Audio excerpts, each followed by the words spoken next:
So there are 3 daily habits that you may be missing that may be sabotaging your fat loss. And I want this video to help you understand why you want to bring these 3 back in and how simple they are.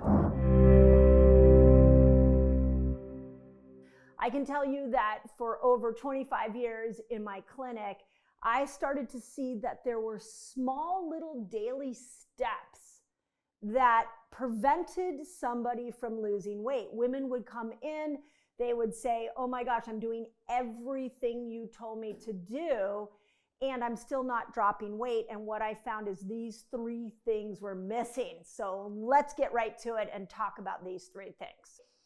Okay, number 1, fiber. I've done a ton of videos on fiber. Fiber, fiber, fiber. And here's the information that I want you to understand because fiber is so easy to bring back in. So there was a 2016 study in the American Journal of Lifestyle Medicine that found that only 5% of American adults meet their fiber intake. This means 19 out of 20 adults don't get enough fiber. Let's make sure we all understand what fiber is. And there was a large 2019 review in the Journal of Nutrition that found that fiber was the single best predictor of long-term fat loss and diet adherence. And here's what happens when you eat lots of fiber. First, you're less hungry.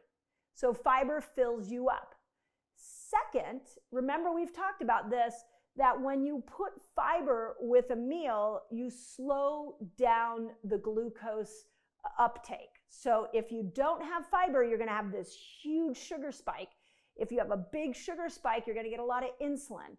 And when you get more insulin and more sugar going in the system, your poor little body doesn't know what to do with it, so it stores it as fat.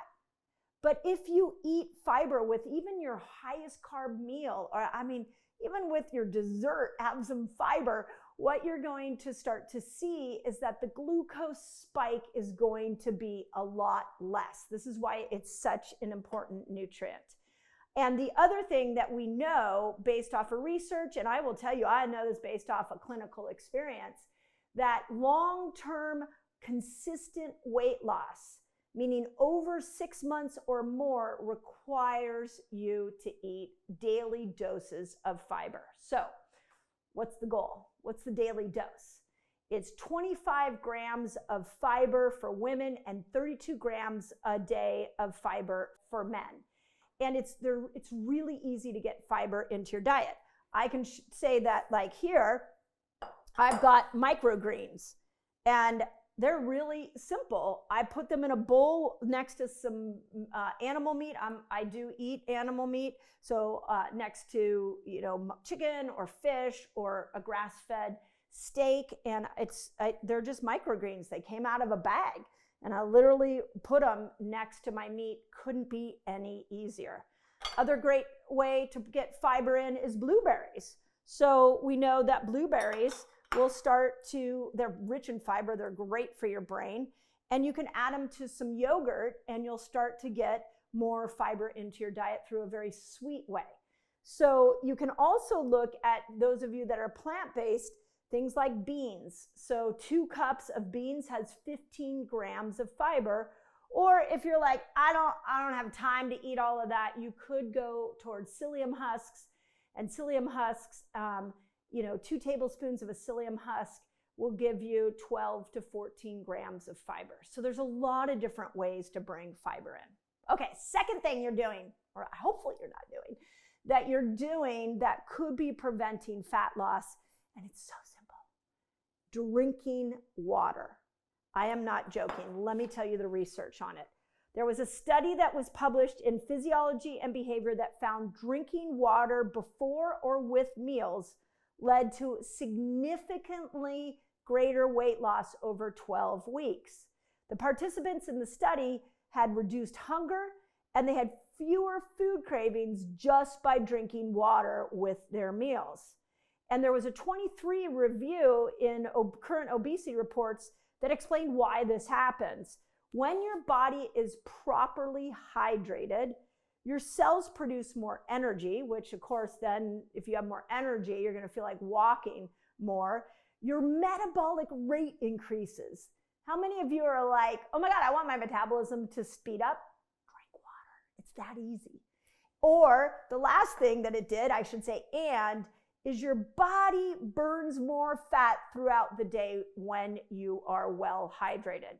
So water is also incredibly important because it not just hydrates you, but it fills your stomach, and that fullness tends to lead people to eating a lot less. So if you don't know how to drink water, I mean, I know you know how, but if you are lacking a routine, here's a couple of things to think about. Have a glass of water when you first wake up in the morning. Have it before you even drink your coffee, before anything else.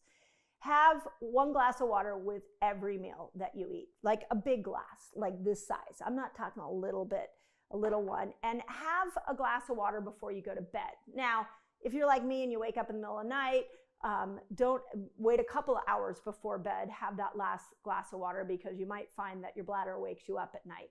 But put it into a routine. First thing when you get up, every meal, and 2 hours before you go to bed. So maybe after dinner you have maybe you have water for dessert.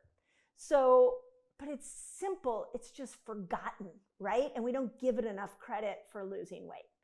Okay, third way that you can start to burn more fat by using your daily habits and things you might not be doing. I'm suspecting this one you may not be doing, and it's getting a daily dose of fermented foods.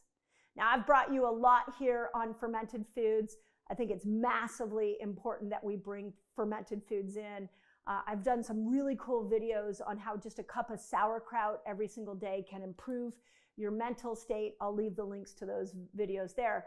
But when it comes to weight loss, one of the things we know about fermented foods is that they change the bacterial profile in your gut. And the more healthy bacteria you have, the healthier your metabolism will be, the better you will be at burning fat. So here's the interesting thing on the research on that. There's a 21 study in Cell, which is a very prestigious publication, that found that people who increased fermented food intake had a greater microbiome diversity and significantly lower inflammatory levels.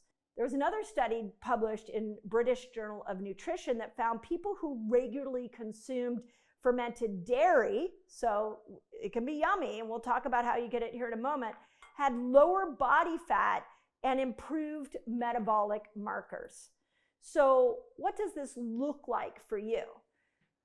Fermented foods are really unique in the sense that when you ferment them, you create this huge new set of bacteria. So when it comes to fermented foods, what I want you to do is do as many different fermented foods as possible. So here's an example of a glass of raw kefir. I got it at my store. It is raw. You want kefir to be raw because if you can, because you don't kill the probiotic bacteria. When you pasteurize something, you will kill it. So this is one with turmeric in it. It's super yummy, has some cinnamon in it. And kefir, unlike any other fermented food, has trillions of good bacteria in it. It packs a serious probiotic punch. You can do yogurt, so daily yogurt. Now, we want to make sure that it has a good probiotic count, so you might look at the side label and just see if it tells you what kind of probiotic is in there and how much. Sauerkraut is a must. You can put sauerkraut into your salads. You don't have to just eat it straight if you don't like the taste of it. Put it into a salad so the taste isn't as sour and it spreads it out. And when you're doing the fermented vegetables, remember that each vegetable gives off a different set of bacteria. So you might do fermented cabbage. What I've got right here is fermented beets. I've talked a lot about the power of kimchi and how fermented scallions can help improve immunity. So make sure you diversify your fermented foods. When you're eating fermented foods on a daily basis, what you're going to start to see is you're going to bring back the health of your gut bacteria. And when you bring back your health of your gut bacteria, there are several things that happen. You're going to improve insulin sensitivity. you're going to decrease your cravings. You're going to help regulate your appetite hormones so you're not as hungry long term. So you can have a cup of sauerkraut with your dinner and it may kill your hunger for a day or two. And you're going to improve the production of short chain fatty acids, which are necessary for fat metabolism. So easy to bring in, easy to make. If you're finding fermented foods out there are difficult to or expensive to buy, remember you can make them yourself. I've got several recipes in Eat Like a Girl that you can follow. So it doesn't have to be expensive. But I will tell you the major outlier of all health is in that daily dose of fermented foods. And I've brought hundreds of incredible experts onto my podcast. And the one nutritional concept that everybody agrees upon is fermented foods are the key to living in a body you love that's healthy and vibrant and drops weight. So what I want you to keep remembering when you get stuck with your weight loss, it's not complicated. We've made it sound complicated. We just got to go back. Remember your metabolic switch. You're a sugar burner metabolism and you're a fat burner metabolism. You want to keep moving in between these two. This is what I taught you in Fast Like a Girl. Then we want to start looking at the foods we eat. If we eat more protein, that can be really helpful for holding on to muscle, which will improve your metabolism. I've done a ton of videos on that. But then on this video, I really wanted to point out it's simple. It's fiber, it's water, it's fermented foods. Let's not forget them, especially if you're trying to drop weight. So put in the comments if you have found these 3 things to be helpful, because what I'm trying to encourage you all to do is to get out of shiny object syndrome.